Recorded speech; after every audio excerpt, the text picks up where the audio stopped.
can't believe you haven't seen this verbal whooping yet by Kennedy. Thank you. Senator Kennedy. Thank you, Madam Chair. Interesting questions. Dr. Owens, you talked about in order to commit a crime, you have to have means, motive, and opportunity. Is that right? Yes, sir. And you have suggested that it's not an optimal situation to have, well, strike that. Let me just get after it here. What crime are you accusing the four major food companies of? Price gouging, sir. Okay. You think they're price fixing? In some cases, absolutely. Okay. Name the four companies that you are accusing of price fixing. In the grocery sector or more broadly? The four you've been talking about. I mean, so I think... Name me every company that you think is price fixing in violation of the antitrust laws. Yeah, I mean, so the most recent example that I think is worth considering is Agristat. Yes, ma'am, but if you don't mind, we'll come back and do the examples. Name me the companies that you're accusing of price fixing. Well, the first one is Agristats, which the Department of Justice has sued for price fixing. Who else? In the grocery sector, we've got Walmart, we've got Kroger. Walmart is price fixing. No, I haven't accused them of price fixing. What I've said is that they're able to expand All their right, markup. let me start over here. I want you price fixing is a serious crime, Doc. You can go to jail for that. And I want to be sure I understand your testimony. Who are you accusing of price fixing? Welcome to the Freedom Unchained channel. Here's our communist hellhole of Kamala, whatever her name is, ever gets elected. Now she's trying to implement price gouging, price gauging, price fixing. I don't know. She's trying to battle whatever that is, which is a communist idea that leads to breadlines, and they don't even have proof of it. A clip that I figure should have gone viral by now is John Kennedy destroying the witnesses at the Senate Banking Committee hearing, led by Pocahontas. They do got some good points. That there's only like four major food conglomerates controlling the markets, but they fail to state all the government control and manipulation that doesn't help small businesses to thrive, to actually bring competition to these enormous companies. And that's what happens every time you look a little deeper into all the problems that we have. Is the government is the issue. But before we get to the rest of the clip, let's just hear from the Sultan of Science, actually using data, which these witnesses should have brought and done themselves, but instead, he'll school you and tell you exactly what's going on within the grocery industry and how prices actually work. Freeberg, what's your take on this reported by the Washington Post and I think confirmed by Politico move by Kamala Harris? Thank you for asking. Price fix. Thank you for asking. Do you have any feelings Jake on it? Yes, yeah. I unequivocally hate socialism. Socialism destroys innovation, destroys productivity, and destroys individual liberties. Agriculture and food markets have insanely competitive dynamics because there are commodity markets, there are tons of competitors. There is no monopoly in making food. There is no monopoly in making CPG products. There is no monopoly in retail. There is no monopoly in grocery stores. It is a small margin, highly competitive, highly fragmented, free market. And the free market works in that everyone is always competing with each other, creating new productivity improvements. And as a result, over time, prices come down, except when the government intervenes and gets involved. So I would argue that the real cause of price inflation in food is not the supposed price gouging by corporate players in the ag and food industry, all of whom are deeply competitive with one another, but rather is the result of the inflation associated with government spending and stimulus coming out of COVID. Nick, Exhibit 1, the Fed balance sheet. From COVID to today, the Fed balance sheet grew from $4.2 trillion to $7.2 trillion, a growth of 70%. The Federal Reserve went out and they bought assets and they issued debt to banks and introduced liquidity into the system. If you go to the next slide, as a result, the M2 money supply increased from 15 trillion to 21 trillion since COVID, a 40% increase.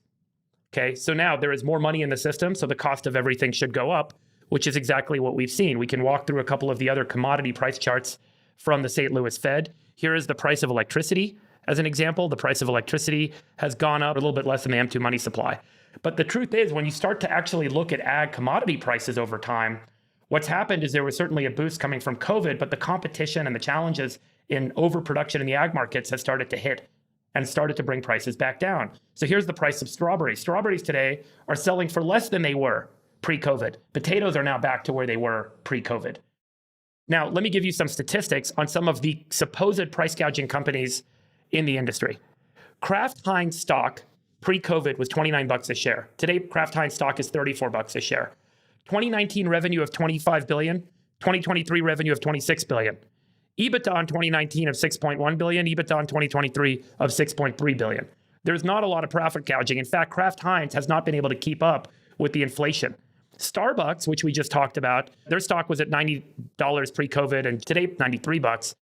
2019 revenue of $26 billion, operating income of $4.1 billion, 2023 revenue of $36 billion, but operating income only 5.9. Margins have come down in Starbucks. Nick, if you pull up the McKinsey chart, this is a study of the grocery industry, the state of grocery in North America, 2023 by McKinsey. Accelerating pressures on profitability to cope with the pandemic's upheaval, grocers have had to dramatically increase CapEx, increase supplies. As a result, they've seen a significant impact on margins. Here's the margin profile pre-pandemic and today. Gross margin has declined by 2 points from 47.6 to 45.6. EBITDA margin has declined by 1.5 points. And now let's just go to the final chart, which is CPG companies, the companies that make food and sell it to consumers. As you can see, during the COVID era, the 3-year rolling TSR has declined since COVID across the board. So food companies are seeing food prices come down. So farmers are really suffering. Labor costs have tripled since the pandemic, but they're still having to sell products at the same price. CPG companies have lower margins and supermarkets have lower margins. So there is nowhere in the ag or food supply chain that we are seeing fundamentally price gouging or profit taking happening. What has happened is the cost of labor, the cost of moving stuff around, the cost of fuel, the cost of electricity, the cost of goods has all risen with inflation because of the increase in the money supply and federal spending and the stimulus associated with the Federal Reserve buying assets onto their balance sheet. So arguably, I would say that trying to step in and cap prices will reduce competition, and as a result, will reduce investment in improving productivity. And we have seen this countless times with every socialist experiment in human history has started with caps on food, and it has resulted in bread lines like you see in the image behind me today, as we can see in Soviet Russia. This is a mistake. It is a problem. It is anti-American. It is anti-free market. It is anti-innovation. It is anti-productivity. And ultimately, it's anti-liberty. And I cannot stand it. That's my rant. Okay. Thanks for coming to Freeburg's TED Talk. Chamath, so you're nodding strongly in agreement. This is just dumb and pandering. Am I correct? All right. So that's what happens when you actually use the process of law, come up with facts, and provide evidence instead of just making claims that are false with no backing of evidence. For some reason, that's what the left likes to do, if it's in the public or in courts. They'll manipulate numbers, manipulate stories, manipulate people's words, call them all lies. So now you can compare someone doing the research and presenting the numbers and somebody that has no numbers, no facts, but it just has the narrative. Let's continue the rest of that first clip. No, I haven't accused them of price fixing. What I've said is that they're able to expand their markup. Let me start over here. I want you price fixing is a serious crime, Doc. You can go to jail for that. And I want to be sure I understand your testimony. Who are you accusing of price fixing? Yeah, look, what my testimony clearly states is that... Tell me which companies you're accusing of price fixing. You said some were price fixing, and I want to know which ones. Yeah, I mean, look... I may report them myself. The company that's absolutely under investigation by the DOJ. Which ones are price fixing? I think the Federal Trade Commission and the Department of Justice should take a close look at the 4 major grocers. They should take a close look at the 4 major meat packers. There are currently there's pending litigation. Which companies are price fixing? Tyson is a great example. Tyson, the large meat packer. Okay, who else? The big 4 meat packers are all currently That's one. Who else? Like I said, I think looking at the 4 major grocers makes sense in this setting. Which 4 are price fixing? Walmart, Albertsons, Walmart's price Kroger. Fixing. Wait, I didn't say they were. I said taking a look. You just said they were. You can't come here and say and imply they're price fixing and then say they're price fixing. That's a serious allegation. You can be sued for defamation. I said we should take a close look Now, at the let me companies go who back. are- I want to be sure I understand your testimony. Are you telling me right here today that you're accusing Walmart of price fixing? I'm not personally accusing Walmart of price fixing. I am suggesting Who are that you accusing of price fixing? That's a serious charge. neither my written testimony nor my oral testimony makes explicit legal claims. So you're not accusing anybody of price fixing. No, I have pointed out that the Department of Justice is currently looking Who at are price you fixing accusing by of price agristats. fixing? Why won't you answer my question? Who are you accusing of price fixing? I'm pretty sure I have answered your question. No, you Senator. haven't. Just tell me the names of the companies, one by one. What's the first company that you're accusing of price fixing? I've mentioned AgriStats is currently Agra, investigating- what? AgriStats. All right, who's number two? I said Tyson's is currently under Tyson's investigation for is price fixing. Yeah. Who's number three? I've also said that I think the Department of Justice and the FTC should take a close look at Who's the number three? major grocery Who's number retailers. three? Is Walmart price fixing? I think that they should take a look at the Is extent to Walmart which- price fixing? They should take a look at it. Is Walmart price fixing? I can't currently answer that question. I said that the You Department won't of answer that Justice- question. No, I How said about that Albertsons? Is Albertsons price fixing? the Department of Justice and the Federal Trade Commission Is Albertsons price fixing? should take a close look at that. Is Albertsons price fixing? Again, I think the Department of Justice should take a close look. You don't want to say. No, Now, I mean, look, I'm not at the FTC. I'm not at the DOJ. yes, It's not- ma'am, but you've it's not accused my job these to companies of breaking the law, and I think that you ought to have the courage to say in front of God and country what you believe. Now, you either do or you don't. Look, I believe that when companies get larger and larger, I understand and what larger, you believe, it but I becomes understand easier and you're easier waffling. You're and easier waffling to like a coordinate. bank catfish, okay? It's easy to coordinate price hikes Dr. when you're Antoni, large and there are Dr. fewer Antoni, companies. I think it's been well established that if we discovered life on Mars tomorrow, Joe Biden would send it money. To what extent has his deficit spending contributed to inflation? And do you know of any of these companies? Would you care to accuse someone of a crime here today? And if anybody else would, just let me know. If somebody is price fixing, I want to know. I'll report them myself. And I'm going to want to see your evidence. Otherwise, you subject yourself to defamation. But let me go back to my original question. What was it, Mars? Was it Mars or Jupiter? I forgot. Is the amount of money that President Biden has insisted on spending contributed to inflation? Duh. What's your answer to that? Well, Senator, regarding the price fixing, I have no evidence because there is no evidence of that, so I can't provide that to you. But to answer the hypothetical on Mars, absolutely that would add to inflation. And yes, the deficit spending under this president, but really under any president, it doesn't matter that it's Joe Biden in particular in the White House doing it. Any person who did, if any person did what he did, it would have the exact same effect, which is this massive run up in prices. Because again, it's not that things are more valuable, it's that the dollar is worth less. So it takes more dollars to buy exactly what you used to. And if you look at, again, the Biden administration's own data, these aren't my figures, these are figures from the Biden administration. They show that prices paid by businesses and prices paid by consumers have gone up almost exactly the same, about 19% during his tenure. And so this idea that somehow the prices that consumers, that you, I, that all of the people that you represent are paying are somehow the cause of anything other than costs simply being passed on to them, the data simply don't support that. Okay. How about you, Doc? Excuse me. No evidence. No, I'm not accusing anyone of price fixing.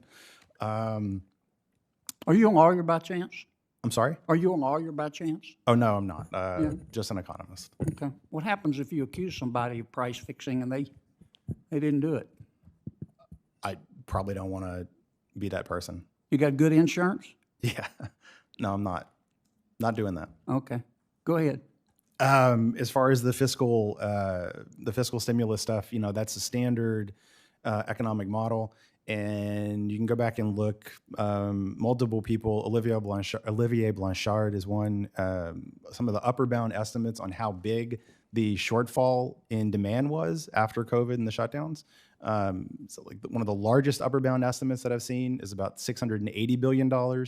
Just the COVID package of 1.9 trillion. That's already almost 3 times the size of that. So that's.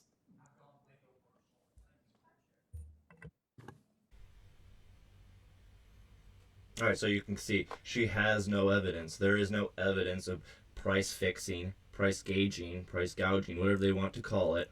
No evidence. They just don't understand how the economy works when you inflate the money supply by printing a bunch of it. They don't understand what printing money does.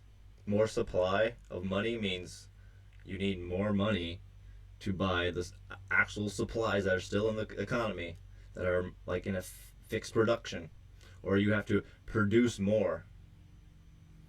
But these communist people don't want to actually help people build small businesses to compete and become big businesses and have actual jobs. They just give the money, their Inflation Reduction Act money just goes to propagandist organizations trying to pander to the leftist ideology and the communist agenda that has been running this country for way too long, ever since the central bank took over, and they had the ability to print money and steal your money without you even knowing. I noticed in the president's schedule that he was getting briefed on the Inflation Reduction Act, so I'm sure he got this briefing while he was being briefed on the Inflation Reduction Act, which we have renamed Invest in Radical Activities Act, because that's what this is about.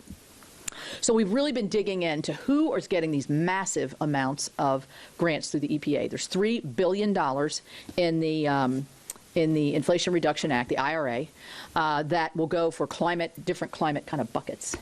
And in our investigation, we found that a lot of this money that's going out really has little to do with the environment and a lot to do with funding groups that are basically engaged in what I characterize as anti-American activities. They're anti-American, anti-Semitic, anti-Israel, anti-police, and anti-border security. So the first one I'm going to go to is, and before I do that, I'm also going to say that Vice President Harris, who is now the nominee for the Democrat presidential race, is quoted here. "I've put equity at the center of our nation's largest investment in climate in history to reach the organizations that know their community best." That's what she said when they rolled out and actually named these organizations. And interestingly, today, there was a news article today saying that the green groups have now formed a coalition today, and guess who they're endorsing for president? Vice President Harris. So let's go over to the following one. I say follow the money because I think that's where you find out. The first one is climate justice. It's up on the top right-hand bar there, $100 million. They have glorified Hamas in a lot of their social media, on their websites and other things, and they think Israel has no right to exist. They're getting $100 million. This is a direct grant to them. The next one is the NDN Collective. Do you know them? Yes, they're a partner. Yes, they, on their social media, call the United States a so-called country, and also call for the defunding of the police and our United States military. Imagine that in these times right now. Next, we have two New York and New Jersey coalitions that are getting $50 million. They're actually going to be participating in granting $50 million. Their quotes are, "The border and concept of citizenship is racist, and wants no collaboration with federal immigration officials, and the ICE agenda is racist as well."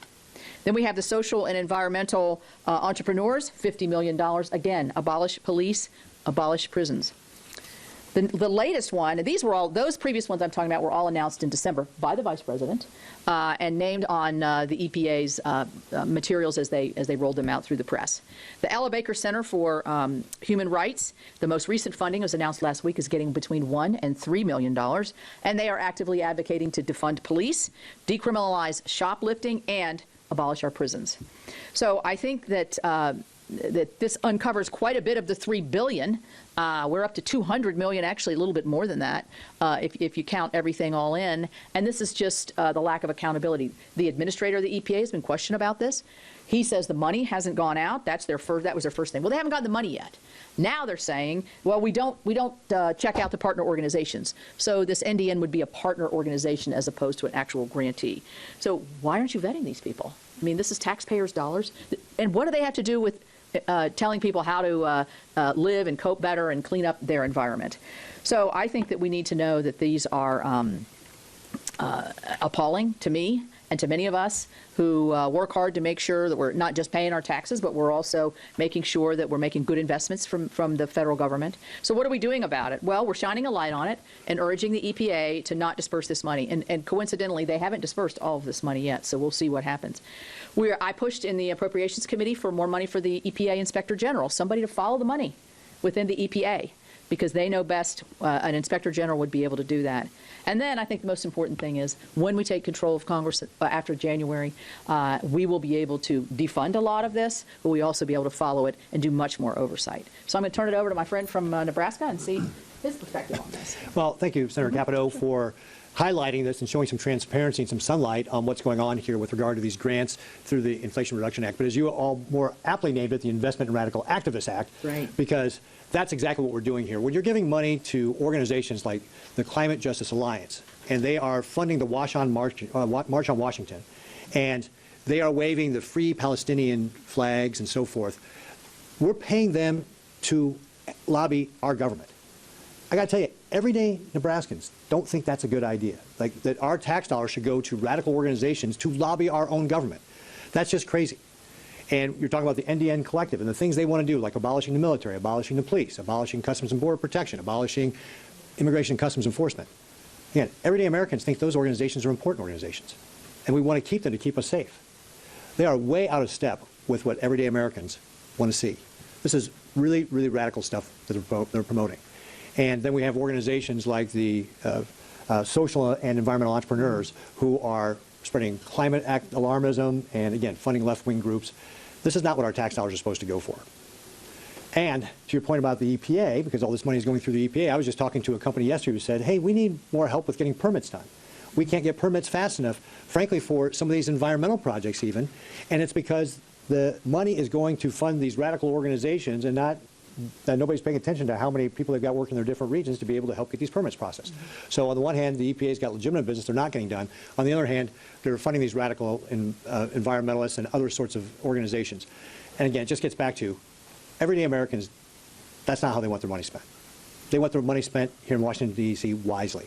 And when you see the frustration that people have in Washington, D.C., this is a prime example of why they have that frustration. So, but yes, instead of using your hard-earned tax dollars or the money that they print to give to people in the streets actually producing things that would actually keep the inflation at a pretty reasonable rate, no, they give it to organizations, and this is proven. Another committee started reporting on the money from the Inflation Reduction Act that was going to these woke nonprofits so they could go to the government and they could pander to the government and try to get them to implement their woke ideologies. That's what's going on in the Biden administration / Harris administration, which the Harris administration will get a lot worse. She has no plans for herself. She's just the communist puppet. The only thing she can talk about is what's on the prompter or what was written for her or the script that she was given. But that's enough for here. So please support the channel. Go to the Sovereign Way and get a basic foundation of true law. I'll leave it in the description below. That supports the channel. Your first free course, and you get connected with the community, and you can start helping to take back our freedoms, because you actually know the law. That's where all Americans need to be, is actually understanding the difference between true law and legislation, which is fake man law. Don't forget to subscribe to the channel if you haven't yet. Smash the like button if you enjoyed this video. And leave a comment. Let's get a conversation started. And like always, I'm going to leave you guys in the love and the light of the one infinite creator. Peace.